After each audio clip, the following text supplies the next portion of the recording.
Welcome to Oak Tree Stories, timeless tales rooted in India. Here you'll find gentle, thoughtful tales drawn from our rich storytelling traditions, from ancient fables and folklore to heartwarming slices of modern Indian life. Each story is carefully chosen and lovingly crafted to be age appropriate and calming, with just a touch of wonder. So come, get cozy, and let the story begin.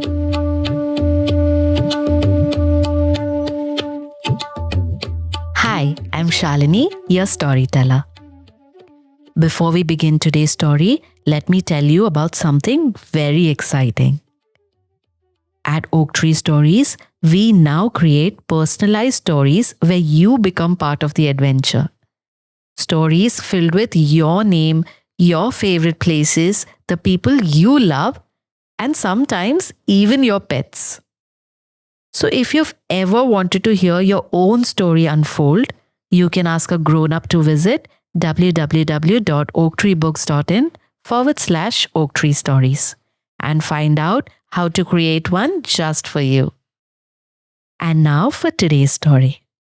This one is inspired by an old Muttashi Kada, a grandmother's tale from Kerala. A story about a landlord, a clever villager, and some very unusual vessels. All right then, find a comfortable place, take a deep breath, and let's begin. A long time ago, in a village in Kerala lined with coconut trees and narrow winding paths, there lived a wealthy landlord. He owned many things: fields, cattle, spices, large wooden chests filled with coins. But out of all his possessions, the thing he loved most were his vessels. He had brass vessels polished so brightly that they caught the morning light. Huge urlis, big enough to cook a feast. Tiny cups, no larger than a child's palm.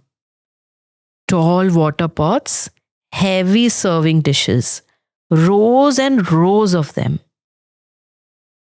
And in that village, whenever there was a wedding, a feast, a naming ceremony, or any large gathering, the vessels always came from the landlord's house. Of course, people had to pay to borrow them. The landlord never forgot that part. But still, he was very proud of his collection. One day, a villager named Gopalan came to borrow vessels for a wedding in his family. The landlord walked alongside him as the vessels were packed. Carefully, very carefully. "Mind that one," he said, "and that one too, and don't stack those together." Gopalan nodded patiently through it all.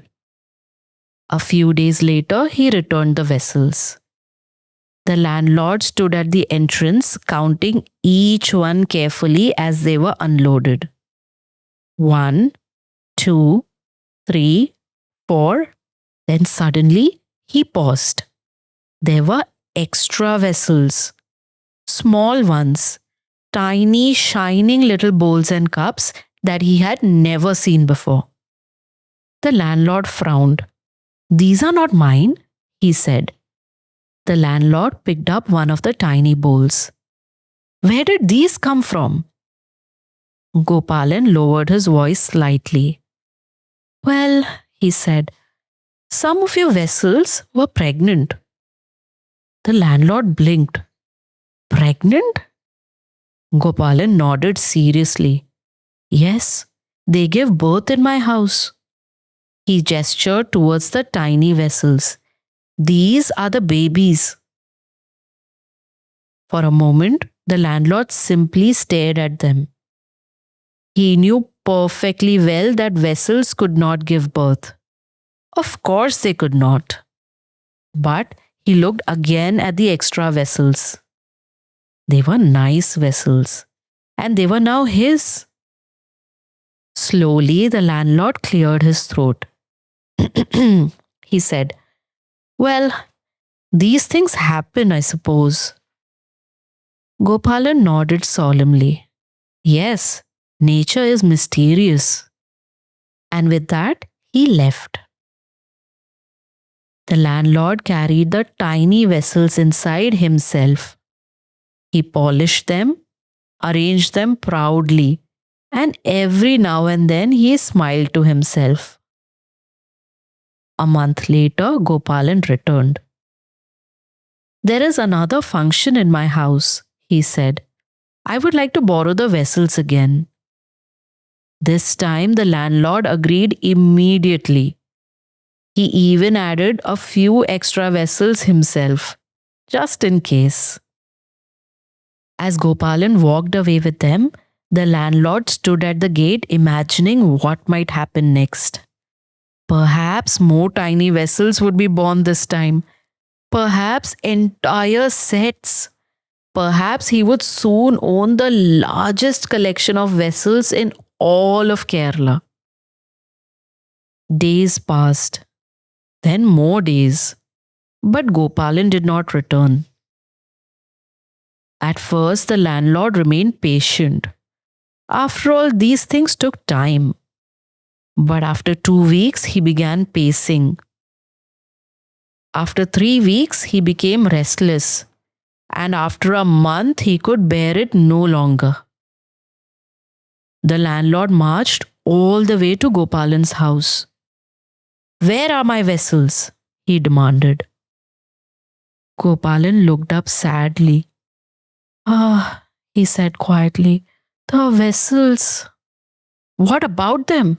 asked the landlord sharply. Gopalan shook his head. "I'm afraid they are all dead." The landlord froze. "Dead?" he shouted. "What nonsense is this? How can vessels die?" Gopalan looked surprised.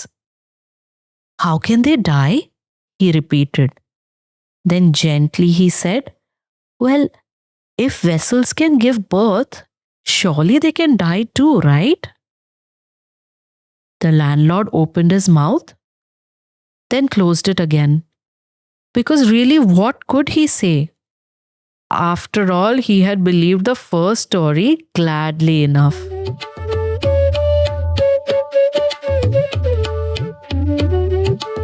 And that was today's story about a landlord who was very certain that vessels could not possibly give birth until extra vessels appeared. Sometimes, when something benefits us, it suddenly becomes much easier to believe. And sometimes our own greed can quietly lead us straight into someone else's clever plan. If you enjoyed today's story, we would love to see what it inspires you to create. You can send us your artwork inspired by any of our stories, and we will give you a special shout out in a future episode.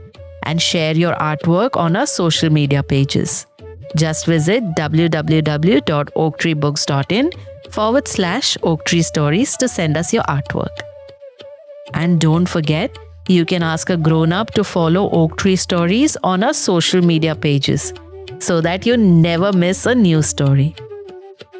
This episode of Oak Tree Stories was brought to you by Shalini, Shannon, and Sushma. Until next time, keep listening, keep wondering, and maybe think twice before believing a very convenient story.